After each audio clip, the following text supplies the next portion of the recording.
రేపేం జరుగుతుందో ఆలోచించండి. డబ్బులతో ఓట్లు కొనడం అందరూ చేస్తున్నారు, అన్ని పార్టీలు. వాడు ఈ పార్టీ ఆ పార్టీ తడాలేదు. ఏ పార్టీ ఉన్నా కూడా బడితున్న వాడిదే బర్రె అయిపోయింది.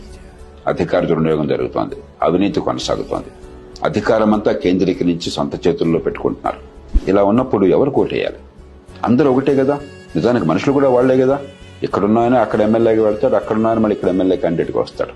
ఒకే ఒక్కటి నాకు ఒక ఆశాకిరణం కనిపిస్తోంది. యువత భవిష్యత్తుని కాపాడాలి, మనందరికీ మంచి జీవితం కావాలి అంటే ఆర్థిక ప్రగతి, మౌలిక సదుపాయాలు, పెట్టుబడులు, పారిశ్రామికీకరణ, ఉద్యోగాల కల్పన, ఆదాయాలు పెరగటం, ఆర్థిక ప్రగతి.